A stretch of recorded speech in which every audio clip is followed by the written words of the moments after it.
Hey there, everyone. So excited to be with you this evening. It is Stuart Perry, also known as Mr. Stu from Mr. Stu TV. And I am so excited to be talking with you about autism spectrum disorder.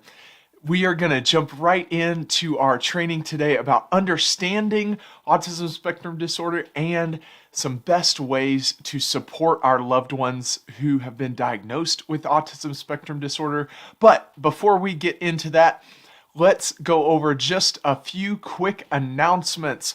First, on this coming Friday, as of this live event, this coming Friday, March 31st, from 11:30 a.m. to 1:30 p.m., Mr. Stu TV is hosting our virtual parenting conference 2023. Parent is a verb. It's going to be a great time talking about implementing resilience, helping your children develop resilience, supporting them as they grow, and then also how to really connect with your children in new ways and in ways where they really know and understand that they are seen, heard, understood, known, and loved. We also have our very special guest speakers joining us, Brian and Maggie Harlow. They are entrepreneurs as well as the parents of Grammy-nominated artist Jack Harlow. So don't miss out. This Friday, March 31st, from 11:30 a.m.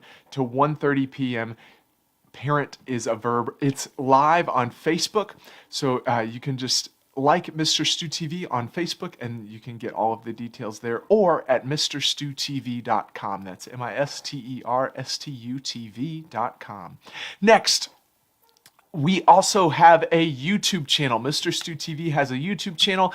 We make Tough Emotions Child's Play. Each episode of our full-length show talks about a different emotion and teaches kids about the emotion, what the emotion is, what it feels like, and then some best ways to respond to that emotion. At Mr. Stu TV, we say it's okay to feel however you feel. You choose how to respond, and we are really trying to make sure that kids understand their emotions so that they can best control their reactions when those different emotions come up. So make sure to like and subscribe to us on YouTube. It's Mr. Stu TV on YouTube. It's youtube.com/@MrStuTV. You do have to put that @ sign. I always like to remind people. But today we are here to talk about autism spectrum disorder. And like I said, this is a topic that is near and dear to my heart. I am a child and family therapist. For those of you who don't know about Mr. Stu TV, I am a child and family therapist, and I work with about 65 different clients at any given time. And right now, around 15 of my clients, their main diagnosis is autism spectrum disorder. Now, back when I was in high school, I knew that I wanted to help people in some capacity. I didn't know if it would be through ministry or counseling or therapy, and I am so happy to have found therapy as my profession. But at that time, I didn't know exactly what I wanted to go into, but I had a very difficult time working with anyone who had autism spectrum disorder. So for instance, I felt that I could handle behavioral disorders, things, or emotional disorders much better than I could handle something as intense as what autism spectrum disorder can present as sometimes. And over time, in my practice, it just grew and grew and grew that I started working with younger clients. And then as I started working with the younger clients, there was no denying that the clients that I was working with more and more often were showing the symptoms of autism spectrum disorder.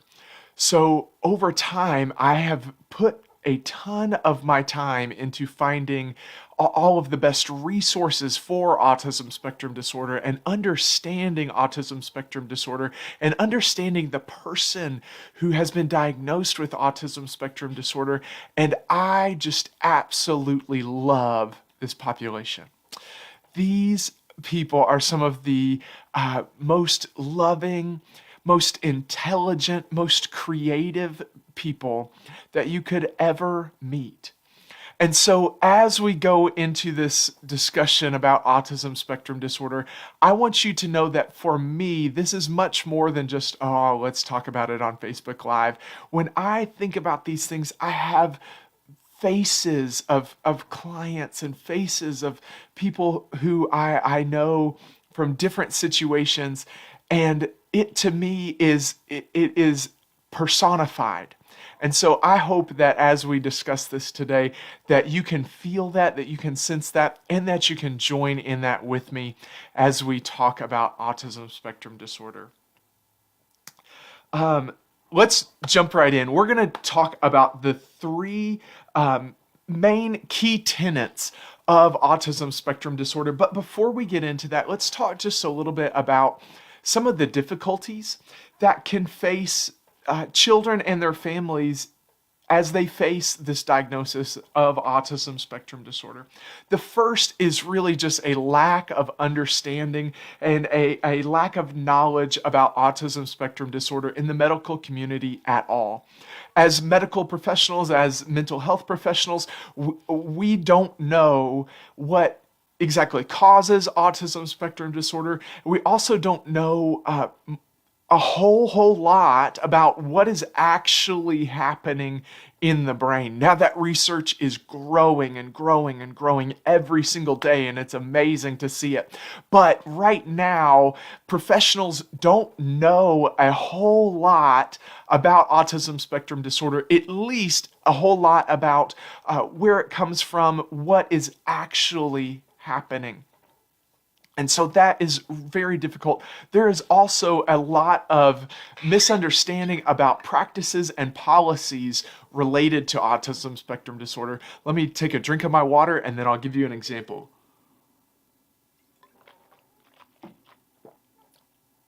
At my practice, because of the license that I operate under, I am allowed to diagnose autism spectrum disorder.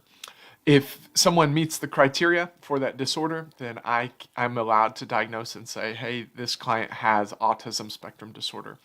But there was a long time at my practice that has hundreds of clinicians that we had to wait for psychological testing done by a psychiatrist before we could diagnose with autism spectrum disorder. Now that is troublesome for a few different reasons, because if we can't diagnose autism spectrum disorder, then we have to diagnose all the symptoms of autism spectrum disorder. Just a real quick example about that. PTSD can lead to depression, or PTSD is also an anxiety disorder. I wouldn't necessarily need to diagnose someone with PTSD and depression if I diagnose them with PTSD. But if for some reason, and this is not the case, but if for some reason I couldn't diagnose someone with PTSD, then I would need to diagnose them with probably depression and anxiety. So rather than applying multiple diagnoses, you can find one that is the best answer. Well, if a clinician can't diagnose autism spectrum disorder, what that means is that they then have to diagnose things like a cognitive delay that may or may not actually be present. And that is very difficult because autism spectrum disorder can sometimes look like a cognitive delay, but is that the real thing, or is it just a symptom of the thing? You might also diagnose someone with autism spectrum disorder with social anxiety, and we'll get into that in just a moment. But if I've diagnosed them with autism spectrum disorder, I don't need to also diagnose them with social anxiety. So all that to say, clinicians were having to diagnose multiple things because they weren't allowed to diagnose, or they didn't think they were allowed to diagnose autism spectrum disorder. So clients were walking out with a long list of diagnoses when really we could have summed it up as this one thing, but clinicians didn't think that they were allowed to. That's a huge misunderstanding. That is not something that is good. That was a huge error that has since been corrected and has since been worked through it in great, productive ways. But that's not a good thing for all these clinicians to even think, oh, I'm not even allowed to diagnose this. That's a huge misunderstanding in the medical and mental health community. Other knowledge about different medications that may or may not be helpful. Knowledge even about supports are different as you see people all the way across the spectrum. So those are some of the difficulties. It can be expensive. There can be financial hardship because of all the different services that you're paying for. Even if there's insurance, maybe you're having to do a copay every single time. So there is a financial burden at times.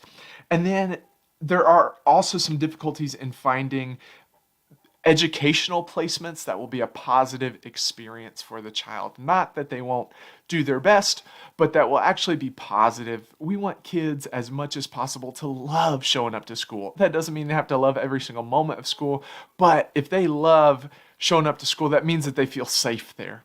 And so if we can help children with autism spectrum disorder just feel safe in their educational environment, that is a huge win. But there are some struggles there as educators are learning more about autism spectrum disorder and learning more about mental health. It's just a situation where we've got to play catch up. So finding those educational resources can at times be difficult. And let's talk about the 3 key tenets. So we've talked just a little bit about just a brief overview about what autism spectrum disorder is, and then a really brief examples about some of the difficulties that might face families who have someone who has been diagnosed with this disorder. Well, now let's talk about the 3 key tenets of autism spectrum disorder. The first is that there is a difference in social intelligence in this population. And I say a difference because one thing that I have understood more and more as I've worked with clients who've been diagnosed with autism spectrum disorder is that it's not that because something is different that one has to be better or worse, or one has to be good and one has to be bad. It's just different. And so what I don't say here is even a social awkwardness or a social difficulty even. It's just that the social intelligence of someone who is on the autism spectrum is different than the social intelligence of someone who is not on the autism spectrum. That doesn't mean that both can learn to work with each other, that both can learn to communicate with each other, that both can learn to get along with one another and be friends and all those types of things. But it does mean that social intelligence is different. And one of the things that is sometimes difficult is this understanding of different emotions in other people, this feeling of empathy. So a child who has autism spectrum disorder may even do certain things to try to get an emotional response so that they can watch a face and pair it. They can say, okay, I think if I do this, mom will be angry, so I'm going to do it so that I can see mom's reaction and see what anger looks like. That is not a conscious thought, but subconsciously, someone with autism spectrum disorder may play these types of social experiments almost. And so if that's happening, it's sometimes a misunderstanding of what another person is feeling. So when they see that person's face, they may not understand what the emotion means. When they hear a difference in voice modulation, they may not fully comprehend what those differences mean. They may perceive that someone is yelling at them when that is not the case. They might think that someone is being mean when that really isn't the case and wouldn't appear that way to someone who is not on the autism spectrum. So their social intelligence is just different than someone who is not on the autism spectrum. That's number one, that's social intelligence. And sometimes, because of that difference, there can be some difficulty in social situations. The next key tenet of autism spectrum disorder are what are called fixations. Now, this actually, in the latest research, is kind of becoming the one key tenet, the pinnacle. And really, the theory right now, a working theory, is that all of autism spectrum disorder is a series, a system of fixations. It's not that fixations is one thing, it's that fixations is the whole thing. In example, let's talk about those social situations. Sometimes someone with autism spectrum disorder will think, okay, because I've been in a situation that was similar to this before, it's going to be the exact same way this time. And if it's not the exact same way this time, they can have some real difficulty with that. That's a fixation, meaning you expect it to be a predictable, very set pattern, a strict pattern of things, or even just repetitive over and over. I have some very young clients who will just say the same words over and over and over and over. And while that's a normal part of very early childhood development of learning to speak, at this age, it is not part of that developmental process. And so that fixation of just saying things over and over or just repeating things. And so fixations, it could be that all of autism spectrum disorder is wrapped up in this idea of fixations where anything that is not fully predictable, anything that is not a repeat is very distressing, because someone with autism spectrum disorder really almost needs things to be in that very strict, predictable pattern, as we all enjoy. We do all enjoy patterns. It's just someone with autism spectrum disorder sometimes has more difficulty when the things are not on pattern. The third and final key tenet of autism spectrum disorder is communication, some difficulties in communication. And this is one of those things that is pretty predictable as far as autism spectrum disorder goes. It kind of goes back to those social situations, and it kind of goes back to the fixations where there can be some struggles with communication. Sometimes that can mean a speech delay, a delay in the development of the speech. It could be that at times the child doesn't speak at all, that they don't, that they are selectively mute. It could be that they are mute, that they don't speak, they're nonverbal, that they are, not that they're mute, that they're nonverbal people. And there's that spectrum, autism spectrum, there is that spectrum of this difficulty in communication. That's what I was trying to say. A spectrum in how difficult that might be for someone on the spectrum. That's why it's a spectrum. But many times there's a difficulty in communication, whether that be because of the social difficulties of not understanding what someone is actually saying. They might be saying these words, but what do these words mean in the way that this person is saying it? So it could be that there's some of that.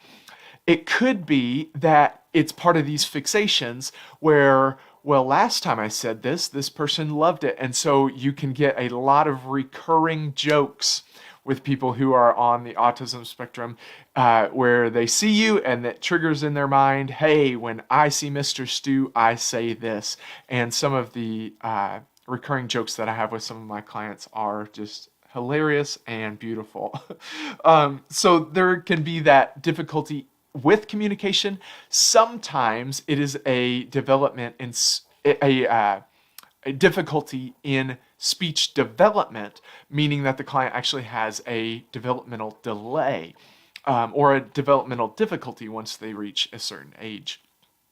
Now, if you'd like to know more about those ages and stages, the childhood development, childhood stages of that development, as far as when they're this old, here's kind of what we expect to see. When they're this old, here's kind of what we expect to see. On May 28th, I'll be hosting another Facebook Live event right here on our Facebook page. And this one is going to be about understanding childhood development. So if you're more interested in that, then make sure to tune into that. But let's talk just for a moment that autism spectrum disorder does not always mean that the individual has a developmental delay, and I'm speaking about children. So it doesn't always mean that the person who has autism spectrum disorder has a developmental delay. Those two things are separate. Now, a lot of times we see them overlap, but they are a separate thing. You can have people who are on the autism spectrum but are fully functioning cognitively and speech-wise, and theirs is a much more fixated type of autism spectrum where it's maybe before we would have called it Asperger's, different things like that. But autism spectrum and developmental delays do not always go together. You can have someone who is on the autism spectrum without the developmental delay, and you can have someone with developmental delays who does not have autism spectrum disorder. And also, I just wanted to explain that now, as far as our diagnoses that we as mental health professionals give, Asperger's is no longer a diagnosis that we give. We would just give the diagnosis of autism spectrum disorder, and then with further psychological testing, that's where the testing comes in, it can be determined kind of at what level someone is on the spectrum. So as a mental health professional, I don't feel fully competent to say, hey, here's where someone is on the spectrum, but I can say they have autism spectrum disorder and then refer them for further testing to kind of pinpoint where on the spectrum they may be and at what level of support they may need now and perhaps in the future. But while those things are difficulties, let's talk just real quick about how some of those difficulties can be turned into superpowers. And again, like I said at the start, I am thinking of faces. I am thinking of names. And so when I think of some of those difficulties, I think of how some of my clients have taken those difficulties and turned them into their superpowers. With social intelligence, because sometimes these clients have that difficulty in understanding exactly what's going on in social situations or exactly what's going on in someone's tone or emotional state, so many times they tend to be so much less judgmental and less jumping to conclusions the moment they meet someone. It takes them time to get to know someone. And so many times that's what we see is these clients can be so much less judgmental, more open to various different people as friends. And it can be a beautiful, beautiful thing. Let's talk about fixations. As we said earlier, it can be really difficult to sometimes find educational opportunities for children who are on the autism spectrum. But fixations, imagine that your child just loves one thing, whether it be Pokemon or basketball or soccer or art or writing or reading or whatever it might be, then you can know that that child is going to become an expert at whatever thing that is.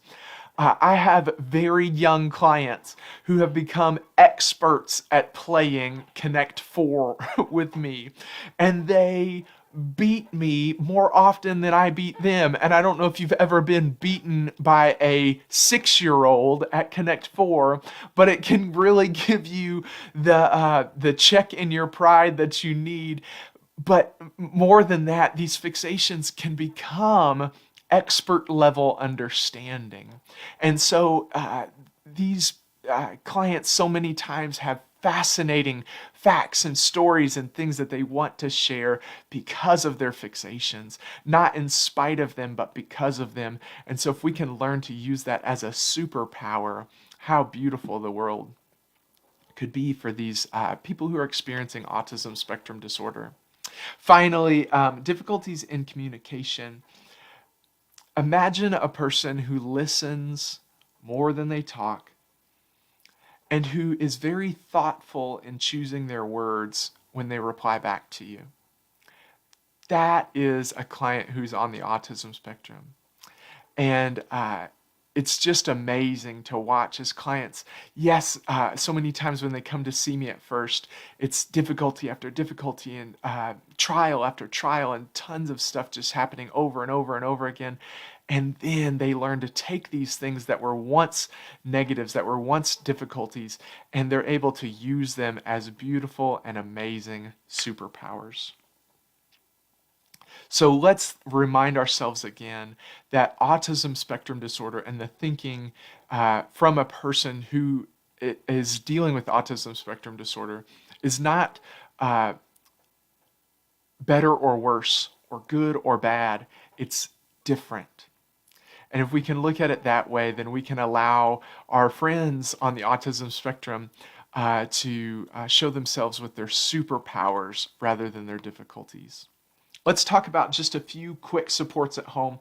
The first one is positive reinforcement, meaning rewards for positive behaviors. People who are on the autism spectrum a lot of times really need an if-then. If this, then this. And so positive reinforcement of even just praise, positive comments can be good things. Things like physical punishment are I would argue never the answer, but we'll be talking more about that at the Great Spank Debate on May 14th, right back here on Facebook Live.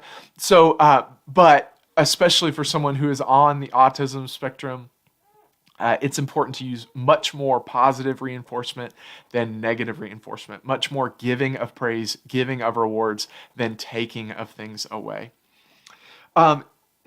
Next is using things like visual supports, visual schedules. So if you can draw out or write out morning routine, whatever it is, wash face, brush teeth, put on deodorant, and have pictures of it, those visual things can really help because it's a fixation. And so the person can fixate on this one thing rather than having to think about all sorts of things. There can be one thing that is reinforced over and over and over again. So those visual reinforcements, visual schedules.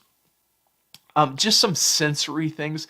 If your child likes certain socks, just do your best to try to find those types of things that just help them to feel comfortable. If there's a blanket style that they like, try your best to seek out that blanket style when you can and help them with those sensory type experiences. If there's certain music, lighting is important. So in their bedroom, maybe allow the lighting to be able to be dimmed, things like that. Just those sensory thoughts are important. I will be going over a really great resource here coming up in just a moment for more supports in the home environment. And then remind yourself, remember, it's not good or bad, better or worse. It is just different. Also, at home, it's really important to talk about emotions. If you need help starting those emotional conversations, if you are not that you need someone to cry for it to be emotional, but if you need help starting conversations about emotions, maybe that's a better way to say it, make sure you check out our channel at youtube.com/@MrStuTV. There you'll see a ton of videos about a ton of different emotions, and they can help start some conversation between you and your children or you and the children in your care. Let's talk real quick just about a few strategies for teachers. Number one, teachers, your job with every student, but definitely with students who are on the autism spectrum, create a safe and predictable environment. Safe environment, yes, for everybody. Very predictable for these clients who are on the autism spectrum. The day needs to start the same way every single day. As much as possible, the same exact routine should be followed each day. Now, over time, as that routine builds, you can start to shift things just briefly, and you can warn, hey, tomorrow we're going to move this by 5 minutes, whatever it might be. But as predictable as your routine can be is great. If you need any help with this, make sure to check out MrStuTV.com. That's MisterStuTV.com. And there you can find a link to be able to contact me. And I would love, if you are a teacher, I would love to meet with you and talk about some strategies for your students. You can also reach out to me over Facebook. Just write to the Mr. Stu TV Facebook page, and I would be happy to talk with you about different things that might be of help to your students. Because of the fixations, you can use some of those fixations to help them learn, to help them do different assignments. If you have a student who is fixated on dinosaurs, when you do a writing assignment, see if there's a way to let each student, but especially the student, write about something they love. And so things like that, use those fixations to motivate learning. Talk about emotions as often as you can in class. Again, if you need help starting those conversations, you may, in your classroom, watch our youtube.com/@MrStuTV. You can watch those videos, and maybe your classroom can have a discussion about the different emotions that they're learning about. As always, with every student, provide clear instructions and expectations, but those predictable things. And then just remember that it's not better or worse, good or bad. It's just different. If you would like more information on the things that I've talked about, then let me show you this. There is a really amazing website called autismspeaks.org, and this website has a ton of resources for you as a parent, an educator, if you are a therapist, if you are a person with autism, then this website has tons of resources. So check out autismspeaks.org. It is a really great resource for anyone who loves someone who has been diagnosed with autism spectrum disorder, anyone who has autism. So make sure to check out that resource. So I hope that you found our training today helpful and fun. We got to learn a little bit about autism spectrum disorder, about some of those key tenets, the things with social situations, social interactions, fixations, and communication. Those three things are a lot of times where people on the autism spectrum can have some struggles. We learned just about some strategies of how some of those things that were difficulties can become superpowers. And then we learned about how to support someone who has autism. I hope that you've enjoyed yourself today. Make sure to join us this coming Friday from 11:30 a.m. to 1:30 p.m. on Facebook Live for our Parent is a Verb Virtual Parenting Conference 2023. We are going to have a blast, and you'll get to hear from myself, Miss Shamika, who is a cast member from Mr. Stu TV, and Brian and Maggie Harlow, the parents of Grammy-nominated artist Jack Harlow. We will see you there. Until next time, friends, make sure you spread the word and share the love. Bye-bye.